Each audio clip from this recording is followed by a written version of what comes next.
Hey everybody, Jessica here. It's day 65 of my 100-day meditation journey. And I've tried to record this video several times already, and I'm getting stuck. And so rather than talk about what I wanted to talk about, I want to talk about what I'm getting stuck on and maybe find a way through it through this video instead of trying to fix what I want to say. So, what I was going to talk about was making sure that when you ask for something, you're open and available to receive it when it comes to you. Because often, if we haven't healed the things um, that keep it from us, when it finally does come to us, we won't think we're worthy of it and we'll find ways to block it. And um, so, one of those things I've been looking for, um, or think I don't have as much as I would like, is a group of people that can support me in the way that I support others. And I'm really having trouble with that because when I say that, to me, I feel a little shameful, like my advice is the best advice, and nobody has the best advice like me, and nobody can do as good as I do. And that's not really what I feel because everybody supports everybody in the best way that they know how.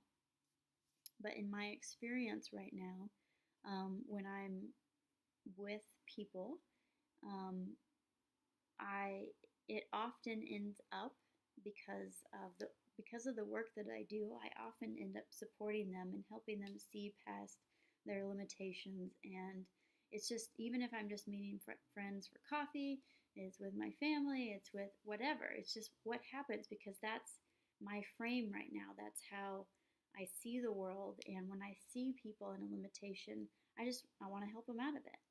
And um, I'm not often around a lot of people that can do that for me. And a lot of that is my own creation because it's a trust issue for me that I don't trust people to be able to do that. And that's my own issue. That has none of this has anything to do with the people in my life. And I think that's where my sticking point is I don't want to. It makes me feel like I'm seeming a little hoity-toity, and it's not actually what I feel. Um, but there's this voice in my head that says you shouldn't say that because you'll sound like a snob, and but it's kind of what's on my heart right now, and I'm working through this, and that's what this whole stinking process is about. So that's why I'm kind of working through it on this video right now. So, um, and what got me thinking about it was I was just on a call with 5 other women that were my roommates at the Kyle Cease event a couple of weekends ago.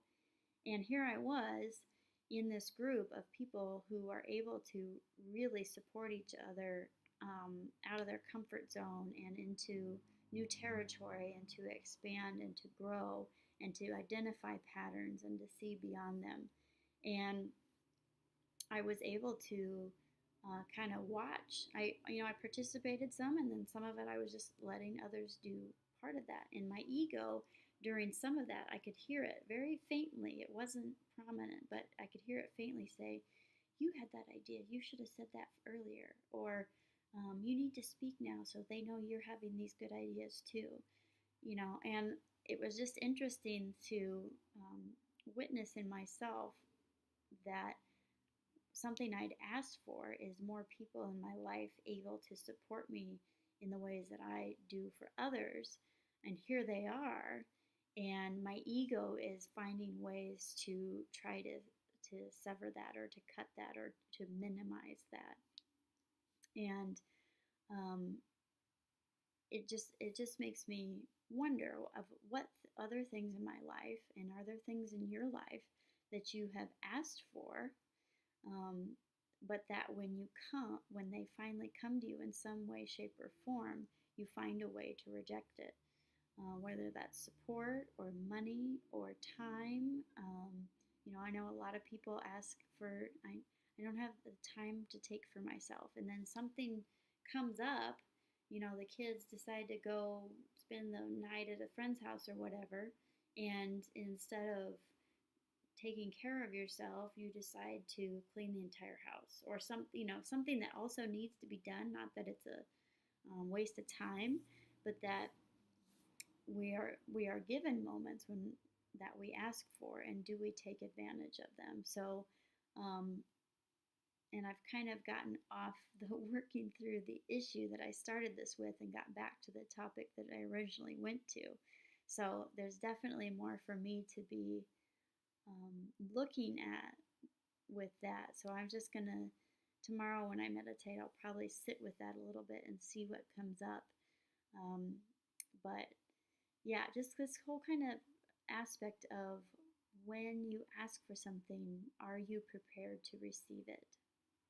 So I think I'll end there because I'm starting to confuse myself at what I'm actually talking about, because there's the two pieces there of what I originally wanted to talk about is being able to accept what you ask for, and me having a sticking point around the support I give and the support I receive. So, kind of an interesting day for me. We're getting into some nitty gritty here, but that's the whole purpose of all this meditation, is to explore, to discover, to release, to expand. And I'm learning more and more about myself every day. And so I do recommend, if you haven't started already, starting some practice, whether it's just sitting for you don't have to do an hour. Actually, if you're just starting, I recommend you don't do an hour. I recommend starting slow and just staying with it no matter what. Even if you miss a few days, come back to it. Even if your mind is crazy all the time, come back to it, because eventually you're going to be able to do some of this work for yourself, and you're going to start to release some things that you don't need to be carrying anymore. And but it does take dedication. It does take sticking with it. And you'll get to do a lot of this clearing, and you don't have to do it in front of the camera like I do, but this is just to give you an example of what it's like. So, anywho, that is day 65. I'll see you all tomorrow for day 66.